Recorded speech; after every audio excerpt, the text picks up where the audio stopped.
Si nous avons pu résister jusqu'à 5 ans, ça montre que nous avons un potentiel et une valeur ajoutée assez importante qui permet à ce que nous soyons toujours là aujourd'hui. Donc ça déjà, c'est une première fierté. Si rendu à 5 ans, on parle encore de la Startup Academy, ça veut dire qu'il y a eu du vécu, il y a eu de l'avancée. Quand je vois ce qu'on a réussi à mettre sur pied en 5 ans, dans 10 ans, dans 20 ans, c'est toute une Afrique.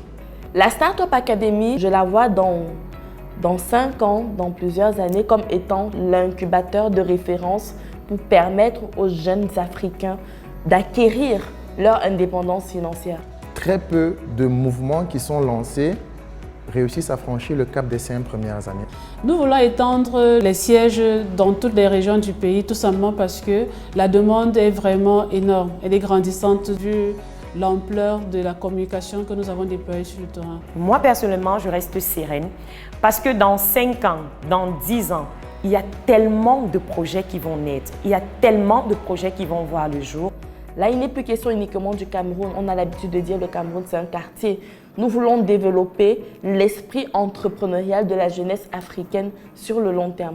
La Startup Academy, pour moi, c'est, j'ai envie de dire, c'est le lieu où on doit être, the place to be. Les gens se rencontrent de divers horizons et peuvent regarder dans la même direction.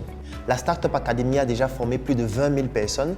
Lorsque je me rappelle de la première conférence qui était le 2 février 2016, c'était dans un restaurant où il y avait un seul participant et qu'aujourd'hui nous soyons en train de former des centaines et des centaines de personnes. Et là, je parle des personnes formées en présentiel.